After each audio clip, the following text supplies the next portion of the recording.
Good morning everyone. आज हम बात करेंगे एएलपी टेक्नीशियन के बारे में, जो हमारी भर्ती निकली हुई है एलपी के लिए, उसके बारे में।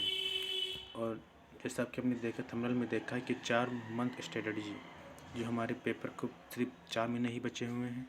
बट इन 4 महीने में हमारी स्ट्रेटजी क्या रहने वाली है, इसके बारे में विषय में हम बात करेंगे। चलिए तो वीडियो की शुरुआत करते हैं। सबसे पहले जो समय हमारे पास बचा हुआ है वो 4 ही महीने बचे हुए हैं। इन 4 महीने में हमें अपनी तैयारी को बेहतर करना है, जिससे हमारा सिलेक्शन हो सके।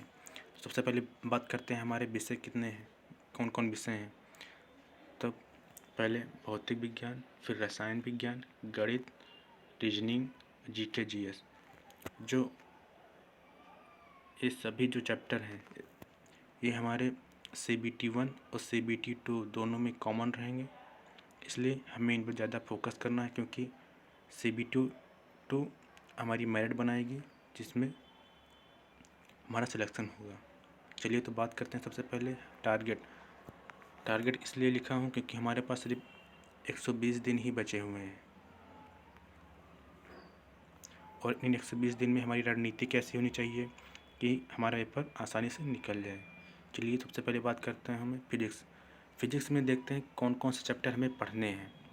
सबसे पहले है मापन, फिर है गति एवं बल, तीसरा है कार्य ऊर्जा एवं शक्ति, चौथा है गुरुत्वाकर्षण, और पांचवा है द्रव्य के सामान्य गुण, छठा है तरंग गति एवं ध्वनि, सातवां है ऊष्मा ताप एवं ऊष्मागतिकी।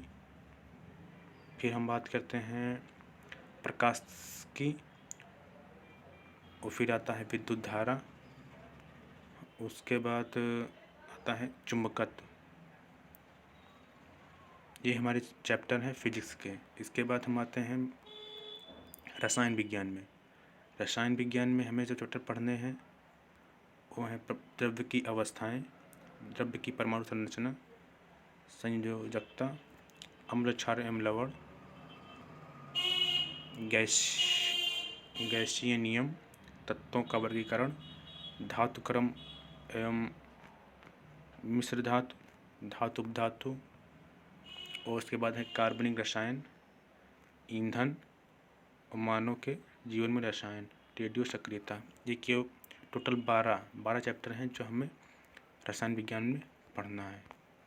चलिए अब बात करते हैं मैथ में। तो मैथ में हमें पढ़ना है सबसे पहले नंबर सिस्टम है, फिर बॉडमॉस का नियम है, फिर डेसिमल एंड फ्रैक्शन है जो नंबर सिस्टम का ही भाग है एक, फिर आता है LCM HCF, फिर ratio and proportion, percentage, mensuration, time and work, profit and loss, time and distance, simple and compound interest, algebra, trigonometry. उसके बाद आता है statics, square roots, age calculation, pipe and cistern और ज्योमेट्री। बस कुल मिलाकर ये 18 चैप्टर हैं जो हमें मैथ में पढ़ने हैं। और रीजनिंग के लिए मैं बाद में वीडियो लाऊंगा, जिसमें रीजनिंग बताऊंगा क्या क्या रीजनिंग में कौन कौन से चैप्टर रीजनिंग में पढ़ने हैं हमें। सबसे पहले बात करते हैं जो 120 दिन टारगेट है, इसके विषय में। 120 दिन टारगेट का मतलब है कि हमारे पास अब 120 ही दिन बचे हुए पेपर के लिए, इसलिए मैं आप लोगों के लिए एक सीरीज ला रहा हूँ, टारगेट सीरीज, जिसमें मैं आपको रोज़ाना का टारगेट दूंगा, डेली का टारगेट दूंगा, जिससे आप अपनी तैयारी को बेहतर कर पाएंगे। उस टारगेट में ये होगा कि मैं आपको बताऊंगा कि आपको आज क्या पढ़ना है, और जो मैं टारगेट दूंगा आपको उसको अचीव करना रहेगा, और इससे आपकी जो तैयारी है वो भी बेहतर हो सकेगी। अब क्योंकि सिलेबस बहुत ज़्यादा है, हमें बिना टारगेट के अचीव कर पाना ऐसा संभव नहीं है, क्योंकि टाइम बहुत कम है, 120 दिन का टाइम है। आपको देखने में लग रहा होगा कि 120 दिन भी बहुत समय है, लेकिन ये बहुत ही कम समय है। इसलिए मैं कल से स्टार्ट कर रहा हूँ कि वो कल से पूरे 120 दिन में आपको रोज़ाना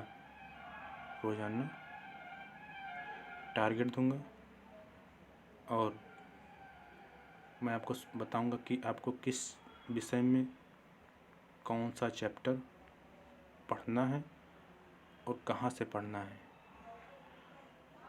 ठीक है, चलिए वीडियो को हम यहीं पर विराम देते हैं। मिलते हैं अगले वीडियो में, जब मैं आपको टारगेट बताऊंगा। धन्यवाद।